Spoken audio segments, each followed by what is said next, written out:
Ci troviamo a Nulvi, in provincia di Sassari, per una festività veramente importante che è? Sant'Isidoro e San Narciso, che è stato aggiunto dopo. Bene, lei innanzitutto è il signor? Salvatore Piras. Signor Salvatore, come si svolge praticamente questa manifestazione? È una manifestazione religiosa, una festa religiosa in onore di Sant'Isidoro, che è il patrono degli agricoltori.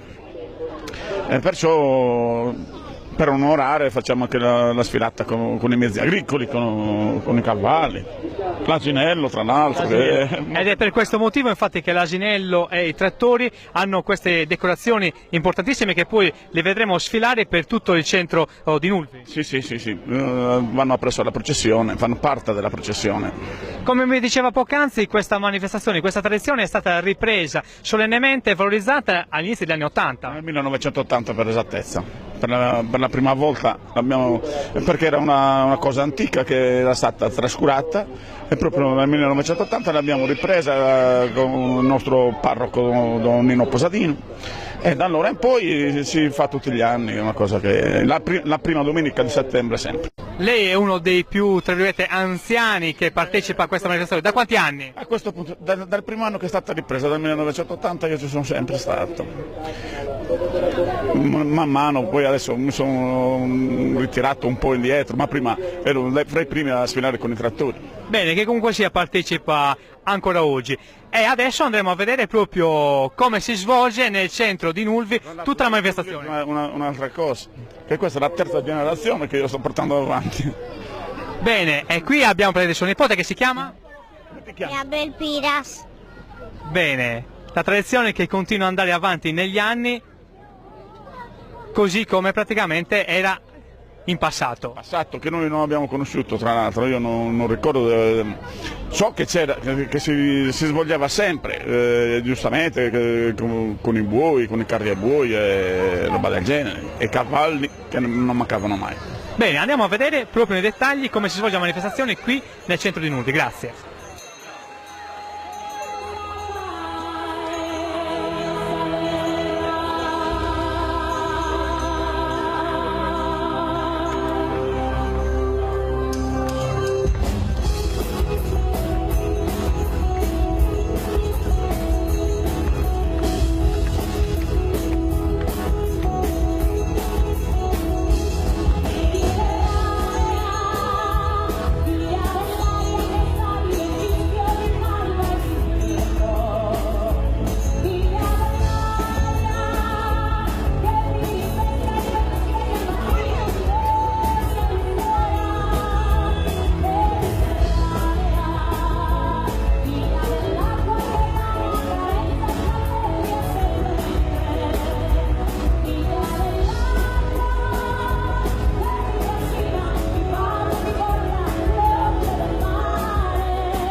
Andiamo a conoscere innanzitutto il comitato, capitanato da?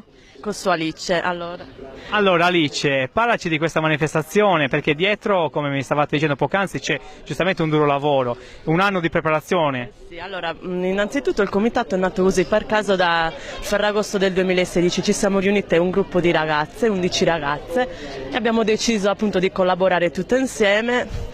Come funziona? Bisogna andare per casa per chiedere una piccola offerta al paese.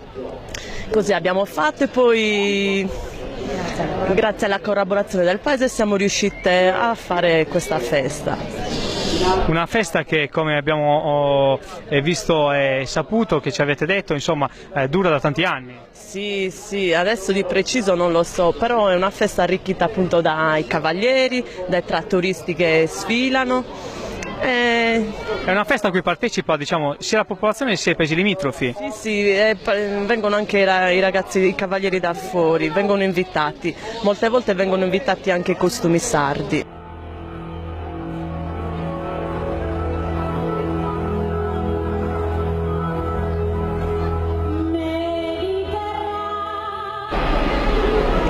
Bene, in questo momento ci troviamo all'interno della chiesa Santa Tecla in compagnia di Bastianino Piredda e delle ragazze che indossano il costume tipico da sposa. Vogliamo ricordare il nome? Valeria. Andrea. Bastianino. Roberta. Bene, Bastianino, ci vuoi parlare di questa festività importante? Abbiamo visto tanta gente, tanti trattori, tanti cavalli, insomma, e tante persone che vestono, diciamo, con orgoglio l'abito tradizionale di Nulvi. Certo. Allora, prima di tutto bisogna ricordare una cosa importante, che Nulvi da sempre è stato un territorio dove la coltivazione del grano era forse una delle risorse principali del nostro paese. Fatto sta che anche il candeliere dei Messai ha come patrono Sant'Isidoro, perché per avere un buon raccolto, quindi del buon grano in quantità e in qualità, si è sempre pregato Sant'Isidoro. Il candeliere dei Messai è sempre stato quello più importante perché il grano ha sempre rappresentato, diciamo, l'elemento principale a livello economico dell'agricoltura a Nulvi, alla quale poi chiaramente è stata poi abbinata anche la pastorizia e tutto il resto, però il discorso della coltivazione del grano a Nulvi ha sempre avuto un ruolo molto importante. Quindi la festa del Sant'Isidoro ricorda la devozione e diciamo in un certo modo la richiesta da parte dei messaios, quindi degli agricoltori, di quelli che lavoravano la terra, che ancora oggi non lavorano, per avere un buon raccolto. Quindi settembre, in cui adesso noi siamo, rappresenta l'inizio dell'annata agraria e di conseguenza la festa del Sant'Isidoro appunto per questo viene fatta la prima domenica di settembre, che nel tempo precedente rappresentava l'inizio dell'annata agraria. Lo stesso calendario prima partiva da settembre. E questa devozione a Sant'Isidoro è sempre stata molto forte e ancora oggi chiaramente viene portata avanti. Oggi non ci sono più solo i carri, perché abbiamo visto il carro dei boi, che era quello che in antichità veniva utilizzato anche per la raccolta e il trasporto delle messi. Oggi chiaramente ci sono i trattori, quindi chiaramente insieme ai trattori, che oggi rappresentano il mezzo meccanico per la coltivazione della terra, abbiamo anche i cavalli e i cavalieri, che comunque rappresentano quello che Nulvi ha sempre rappresentato nell'antichità, quindi il fasto della produzione che portava ricchezza e che dava la possibilità alla gente di vivere con dignità tutto l'anno.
Ci troviamo adesso in compagnia con il dottor Cubaio, che è il sindaco primo cittadino di Nulvi, e abbiamo potuto notare che come diceva poc'anzi, una delle economie trainanti del paese sono proprio anche le feste, non a caso anche la festa, quella di oggi, Sant'Isidoro e San Narciso.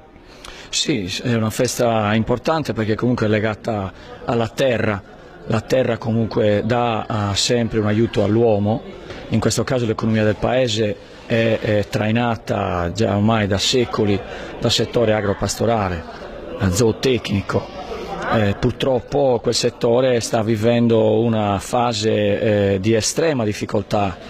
Io sono stato costretto ad andare già a diverse manifestazioni per rivendicare l'aiuto da parte di istituzioni sovracomunali, a questo settore che è vitale per la Sardegna intera, non solo per il nostro paese. Considerate che comunque noi qui a Nulvi abbiamo una cooperativa sociale, io la chiamo la nostra Fiat, perché comunque dà lavoro a una trentina di persone, sono 30 stipendi. Io spero che comunque sia l'evento siccitoso che si è verificato, che è tremendo, ha messo in ginocchio l'economia appunto dell'agricoltura e della zootecnia, spero che appunto interceda a San Narciso e Sant'Isidoro e faccia arrivare la pioggia. Bene, tra una settimana, se non erro, signor Sindaco, ci sarà un'altra festa molto importante, che è quella di Monte Alma, ovvero sia rientrerà ufficialmente in sede la statua che era in fase di restauro.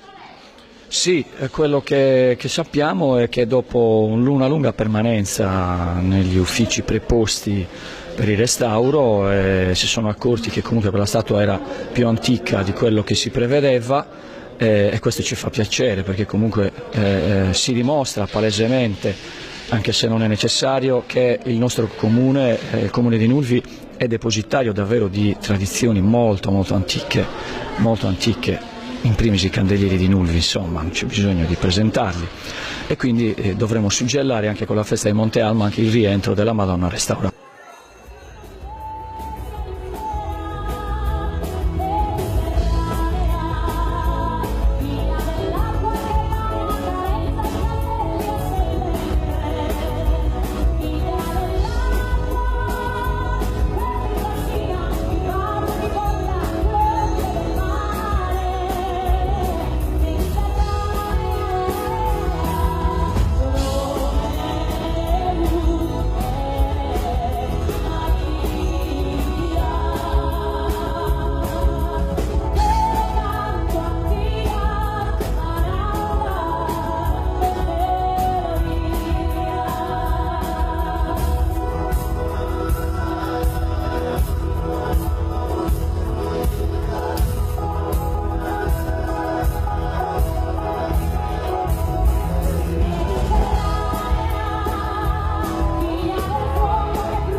A questo punto andremo a parlare dell'abito tradizionale nulvese e ce ne parlerà Giuseppe Pessi. Innanzitutto un saluto alle signore che sono?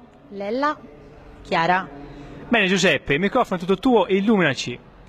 Bene, ciao a tutti, scusate che non ho la voce ma purtroppo in questo tempo di oggi mi ha un po' conciato male. Bene, qui ci troviamo di fronte alle due fogge di gala dell'abito tradizionale nulvese e io rappresento la foggia maschile dei primi dell'Ottocento. Bene, andremo a descrivere il costume della sposa, che è composto da zugroppittu, che è un giubbino con maniche strette sino ai polsi, dotato di asole con bottoniera che poteva essere sia d'argento che oro. Ecco, qua la vediamo nella versione a fiore de anisi e qua la vediamo nella versione in filigrana classica. Bene, dopo sopra zugroppittu veniva indossato simbustu, che è diciamo l'abbigliamento che si è conservato meglio dopo il Settecento. Esso è confezionato da due parti simmetriche dotate di broccato di seta, adorne di ricami di perline di vetro a motivi di spighe di grano. Viene abbottonato sul davanti tramite dei ganci metallici che vengono chiamati pettigli e nella versione più antica conserva la lacciatura coi nastri. Sopra zugroppittu e simbustu portano la palettina, uno scialle d'origine spagnola, che diciamo adottato dalle mode d'oltremare, che va indossato o a X sul grembiale o così sopra il busto. Completa l'abito la gonna di panno con una balza in seta damascata, sopra il grembiule che può essere di varie stoffe, quali la seta, il velluto, pizzi austriaci e varie cose. Completa infine in quello della metà 800 il fazzoletto di seta che non abbiamo qua presente oggi, e mentre nei primi del Novecento si andarono a inserire i primi veli di tulle di origine piemontese. E questo è quello che completa l'abito della sposa. Poi ovviamente i gioielli, come collane di madreperla, delle orecchine in oro e corallo, vari anelli. Mentre nell'abito maschile l'elemento che più lo caratterizza è il sugosso, ovvero un gilet a doppio petto con doppie file di asole e di bottoni, questo come potete vedere, confezionato sia in velluto per le giornate di festa e di panno per quello giornaliero. Ovviamente, come sempre, le condizioni economiche hanno dettato le varie leggi, quindi chi era povero lo faceva con un materiale, chi era ricco in un altro. Ecco, poi sotto sugosso, ovvero il gilet, si indossa suentone, una camicia fatta di mussolina con delle plissettature sia nei polsi che sul collo. Nella versione più benestante, ovvero nel ceto alto, si indossavano dei bottoni d'argento sia per il collo che per i polsini, cosa che però è molto rara, solo in alcuni casi si andarono a riscontrare questa foggia. Oggi io porto la foggia più antica del costume di Nulvi, ovvero Sarragas, che è una versione dei primi dell'Ottocento, massimo metà, perché subito dopo il nulvese ha adottato una foggia piemontese con il pantalone lungo d'orbace. Tuttora la foggia che adottiamo oggi. Completa l'abito il cappottino, fatto anche di orbace con un rivestimento interno di velluto. Quindi grazie a tutti, grazie a Gisula soprattutto, che ogni volta è sempre disponibile con noi e anche con me. Grazie.